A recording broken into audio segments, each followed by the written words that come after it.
Amazon lost $170 million on a smartphone that sold for 99 cents.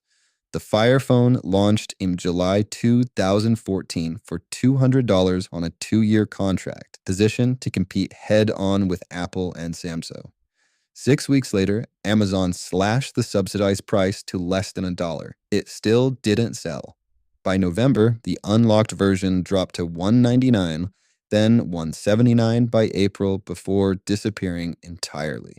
The damage, a $170 million write-down, $83 million in unsold inventory, and an entire phone division quietly buried. The phone itself was actually innovative in one specific way: a 3-dimensional screen that tracked your face and tilted the display in real time. Cool tech. Nobody cared. Everything else was either late, missing, or actively worse. The Amazon App Store had a fraction of Google Play's apps. No Gmail, no YouTube, no Google Maps, which is the kind of oversight that makes you wonder who was running product strategy. Around the same era, Amazon was also building Echo and Alexa, which became the hardware success the Fire Phone never was, which brings us to the truly bizarre part of this story. 12 years later, Amazon decided to do voice hardware again. In February 2025, they announced Alexa Plus, a generative AI version of Alexa, priced at $19.99 a month for non-Prime users and free for Prime members. The pitch: the future of voice assistance. The reality: multiple delays, a leaked Fortune memo flagging latency problems, hallucinations, and broken Echo device compatibility. Beta testers got internal access in late 2025 and described the experience as, and I quote, unbearably erratic. One complaint kept surfacing: it still couldn't reliably play a song they asked for. The thing Alexa has been doing since 2014 was suddenly broken in the supposedly advanced version. Amazon's official response: the version testers used wasn't the final service. This is the only product on this entire list that isn't dead yet. It's failing in real time. While Amazon charges you $20 a month for the privilege of watching it struggle, by 2018, Amazon's Ring doorbells weren't just selling cameras. They were quietly building a surveillance pipeline. Ring had partnered with police departments, by some reports, over 2,000 of them at peak, to a program called the Neighbors Public Safety Service. Law enforcement could log into a portal, see a map of every Ring camera in their jurisdiction, and request footage directly from users through the Neighbors app. No warrant required, no oversight beyond the homeowner clicking accept. The Electronic Frontier Foundation called it warrantless mass surveillance built on the back of a consumer doorbell. Amazon killed the request feature in January 2024. A victory, supposedly, except a year later, reporting surfaced that Ring had quietly partnered with Flock Safety, the license plate reader company, and Axon, the police body cam giant with AI integration. Same surveillance pipeline, different vendor. The doorbell you bought to feel safer in your driveway is still feeding the same data stream, just through a different door, which is the Amazon move in miniature: get caught, kill the program, rebuild it 3 months later in a different room. Then there's the Amazon Halo lineup.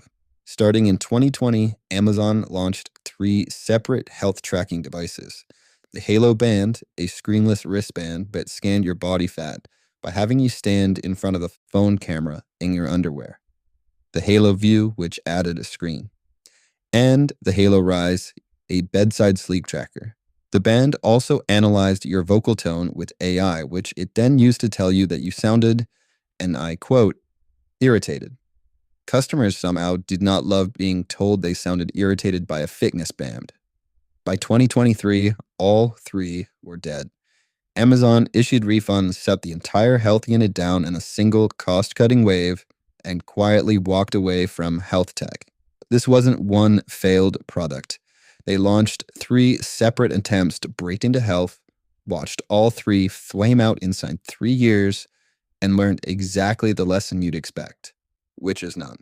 Amazon Glow suffered from possibly the worst timing in retail history.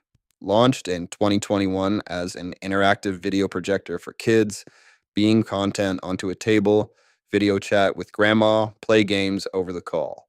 The concept actually made sense. Project an experience onto a surface, combine it with video calling, give parents a babysitter that talks to family. The problem? Glow shipped right as parents were trying to reduce screen time after 18 months of pandemic induced digital overload. The market that needed this product in 2020 didn't want it in 2022. By 2023, Glow was discontinued. Sometimes the product isn't bad, the market is just actively running in the opposite direction. And by the time you ship, the people you built it for have moved on. Amazon Restaurants launched in 2015. Food delivery in several US cities and London, leveraging Amazon's logistics infrastructure to take on a market that hadn't yet been won. By 2019, it was dead. DoorDash won, Uber Eats won, Amazon, the company that delivers 2 million packages a day with algorithmic precision, could not figure out how to deliver a burrito. They had the supply chain, they had the technology, they had the customer base, and they still lost to two startups whose only job was food delivery.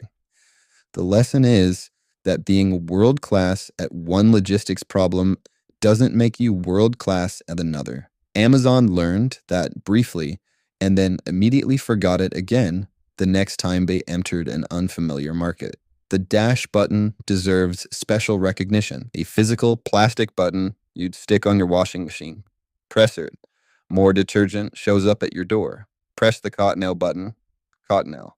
Launched in 2015 as the future of household reordering, discontinued in 2019.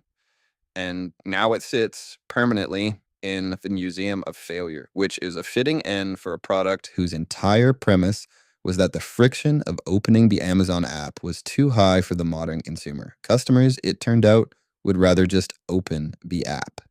May 2020, Amazon Game Studios launched Crucible, a free-to-play team shooter pitched as their flagship entry into AAA gaming.